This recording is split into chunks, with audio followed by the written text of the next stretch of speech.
He did everything right, he worked hard, he stayed quiet, he waited his turn, but respect never came. While others were praised, he was ignored.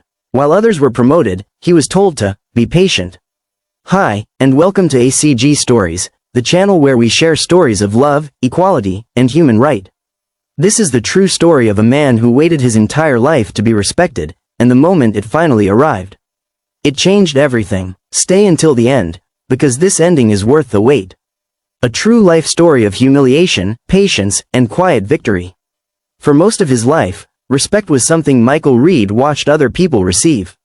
He saw it in the way coworkers were listened to while he was talked over, in how neighbors greeted others warmly but barely nodded at him, in how his ideas were ignored until someone else repeated them. Michael didn't demand respect, he waited for it, and for a long time, it never came. Michael grew up in a working-class neighborhood. His mother worked nights as a hospital cleaner. His father drove city buses for nearly 3 decades.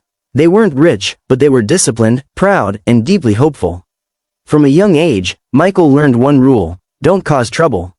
Keep your head down, work hard. At school, Michael was quiet, not because he lacked confidence, but because he learned early that speaking up often came with consequences.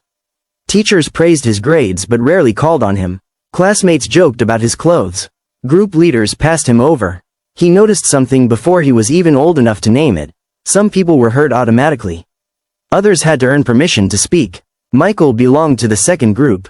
The first time he realized respect was uneven was when Michael was 14. His father took him to a hardware store to buy tools. At the counter, his father asked a simple question about materials. The clerk answered quickly, but only after turning to the white customer behind them, as if Michael's father wasn't even there. Michael felt something tighten in his chest. Later in the car, he asked his dad, "Why did he ignore you?" His father gripped the steering wheel and said quietly, "Some people don't see us until we force them to." That sentence stayed with Michael for the rest of his life. Michael earned a scholarship to a state university. He studied engineering, believing skill and logic would speak louder than bias. But even in college, respect didn't come easily. During group projects, Michael did most of the work, but his teammates presented it. Professors praised the group but never singled him out. Career advisors suggested more realistic goals. At a career fair, a recruiter glanced at his resume and said, "You should consider technician roles first." The same recruiter later praised a white student with similar credentials. Michael didn't argue. He nodded. He thanked them. Inside, something burned. Michael landed an entry-level job at a large manufacturing company. He arrived early every day. He stayed late. He learned systems no one else wanted to touch. Yet meetings went the same way every time. He'd suggest an idea but no acknowledgement. 10 minutes later, someone else would say the same thing, and suddenly it was brilliant. When Michael spoke with confidence, he was labeled aggressive. When he stayed quiet, he was labeled unengaged. No matter what he did, respect stayed out of reach. 5 years into the job, Michael applied for a promotion. His manager told him, "You're technically strong, but leadership needs a certain presence." Michael asked what that meant. The manager hesitated, then said, "You don't always come across as relatable." The promotion went to a younger coworker Michael had trained.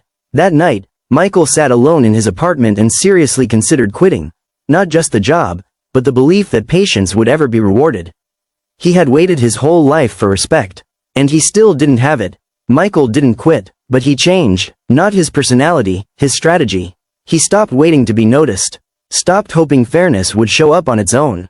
He began documenting everything, tracking results, sending follow-up emails, speaking clearly, concisely, and publicly. He enrolled in leadership training, on his own dime. He found mentors outside his company. He built skills no one could ignore.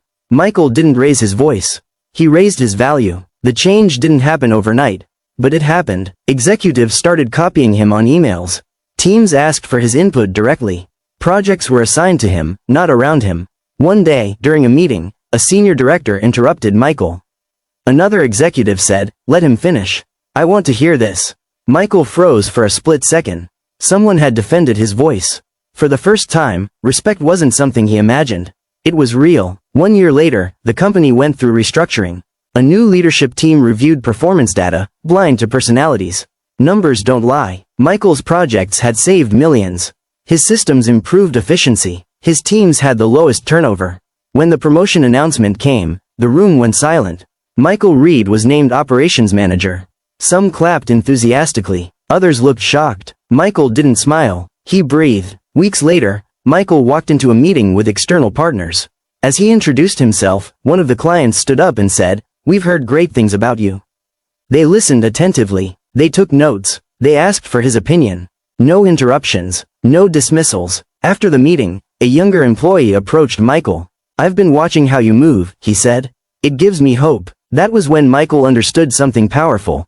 Respect isn't just about how others treat you. It's about what your journey unlocks for those watching. Michael didn't forget the years of disrespect. But he refused to be angry. Instead, he became intentional. He mentored quietly, advocated publicly, created space where voices like his wouldn't be ignored. One day, he ran into his old manager, the one who said he lacked presence. The man shook Michael's hand and said, "You've really grown into leadership." Michael smiled politely. He didn't need validation anymore. Michael waited most of his life for respect. Not because he was weak, but because he was taught to be patient in a world that often confuses silence for insignificance. His story isn't about revenge. It's about endurance. It's about understanding that respect delayed is not respect denied. If you keep building, growing, and standing firm. If you've been overlooked, if you've been spoken over, if you've been told to wait your turn while others pass you by, this story is for you. Because sometimes, the world doesn't change overnight. But when it does, it finally sees you. He didn't raise his voice. He didn't demand respect. He earned it, slowly, painfully, and without shortcuts. And when the world finally recognized his worth, it wasn't just a win for him, it was proof for everyone still waiting to be seen. If you've ever felt invisible, this story is for you. Subscribe for more real-life stories of patience, resilience, and quiet victory. Like, comment and share. Thank you for watching and supporting us.